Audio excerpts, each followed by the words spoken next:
మన movie business అయిపోయింది Gagan. That's great madam. కానీ డిస్ట్రిబ్యూటర్స్ ని తలుచుకుంటేనే జాలేస్తుంది.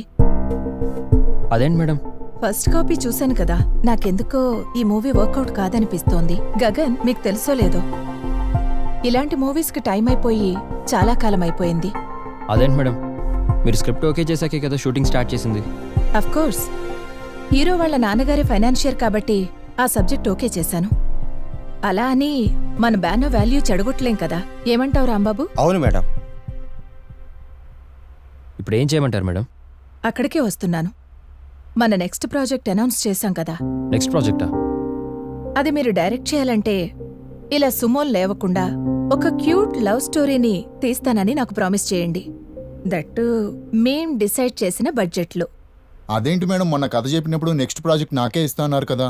ఇప్పుడు అదే చెప్తున్నాను, చూద్దాం. అయినా ఒక డైరెక్టర్తో డిస్కస్ చేస్తున్నప్పుడు ఇలా మధ్యలో ఇంటర్ఫియర్ కావడం మేనేజ్ కాదు. గగన్, మీకు ఫ్లైట్ టికెట్ బుక్ చేస్తారు. మీకిదే last chance. Bangkok ticket book చేయమంటారా సార్? అవసరం లేదు, నేను వైజాగ్ వెళ్తా. Nice to hear that. మీకు తోడుగా రాజమౌళి వస్తాడు. రాజమౌళి, భూమికి జానలే ఇంతసేపు రా బై. మేడం వస్తున్నా. ఇతను ఎప్పటినుంచో అడుగుతున్నాడు మన డైరెక్షన్ డిపార్ట్మెంట్ లో జాయిన్ అవుతానని. అక్కడ మన లోకల్ మేనేజర్ మీకు కావలసినవన్నీ అరేంజ్ చేస్తాడు. ఇంతకీ ఎప్పుడు బయలుదేరుతున్నారు? సార్ చెప్పరా. నా లైఫ్ లో మీతో కలిసి ఇలా జర్నీ చేస్తానని, మీ దగ్గర అసిస్టెంట్ గా చేరుతానని అస్సలు అనుకోలేదు సార్. ఎందుకురా, నాతో వర్క్ చేయడం అంత ఇంట్రెస్టా? కాదు సార్, ఈ లోపే మీరు ఫేడ్ అవుట్ అయిపోతారు అనుకున్నా. కానీ నా అదృష్టం బాగుండి ఇన్ని ఫ్లాప్లు వచ్చినా మీరు ఇంకా డైరెక్షన్ చేస్తూనే ఉన్నారు sir. Shut up useless fellow. Sorry sir, feel అయ్యారా? అరే నువ్వు కామ్గా కూర్చోరా, లేదనుకో బండ్లోంచి బయటికి తోసేస్తా.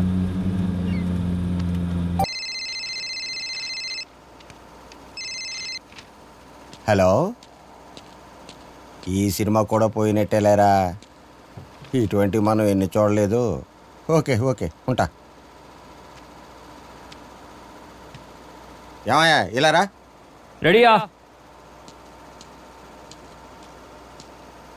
ఈ సినిమా కూడా బొక్కే. అదేంటి సార్ అలా అంటారు? లేకపోతే ఏంటయ్యా, అలాంటి డైలాగులు ఇలాంటి సీన్లు ఈ రోజులు ఎవరు చూస్తారు? ఎవరు చూసినా చూడకపోయినా నాకు తప్పదుగా. చిన్న చిన్న సినిమాలు ఎంత ఫ్రెష్గా ఉంటున్నాయో తెలుసా? హీరో డబ్బులు పెడుతున్నాడు కాబట్టి సరిపోయింది, లేకపోతే కంపెనీ ఎప్పుడో షెడ్కి వెళ్ళిపోయేది. అవన్నీ మాకెందుకు సార్? అవును సార్, డబ్బు రెండు గుర్తుకొచ్చింది. మా శాలరీ పరిస్థితి ఏంటి సార్? సార్ వస్తున్నా, ఉండవయ్య వస్తాను. నీ camera rolling sir, action. Inspector సిప్పిరా. Okay cut. Location shift.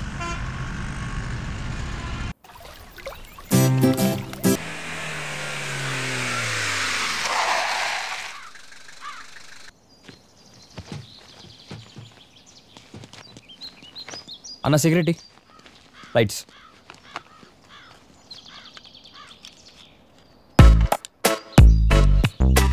రే, మేనేజర్ రాంబాబుకి ఫోన్ చేసి ఇక్కడ లోకల్ మేనేజర్ని అరేంజ్ చేయమని చెప్పు. మనం వెళ్ళాల్సింది వైజాగ్ కదా. చెప్పించేరా. అలాగే సార్.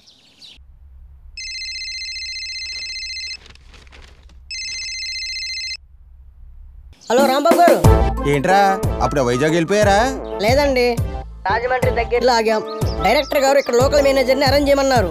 అదేంటి, మీరు వెళ్ళాల్సిన వైజాగ్ కదా. నోరు మూసుకొని చెప్పించేయి అని అన్నారు డైరెక్టర్ గారు. అలాగే అన్నీ మూసుకుంటాం. అసిస్టెంట్ డైరెక్టర్ అయ్యేసరికి బాగా బలిసిపోయింది ఎదవకి. రాంబాబుకి చెప్పాను సార్, అరేంజ్ చేస్తా అన్నారు. అదేంటి సార్, మనం వెళ్ళాల్సింది వైజాగ్ కదా. రే, కథ ఇక్కడ మొదలైతే వైజాగ్ వెళ్ళి ఏం పీక్తాం రా. నాకు అర్థమైంది సార్. ఏమర్థమైంది? ఇప్పటి వరకు హీరోని దృష్టిలో పెట్టుకుని కథలు రాశారు, ఇప్పటి నుంచి హీరోయిన్ ని దృష్టిలో పెట్టుకుని కథలు రాస్తారన్నమాట. సర్లే పద. యా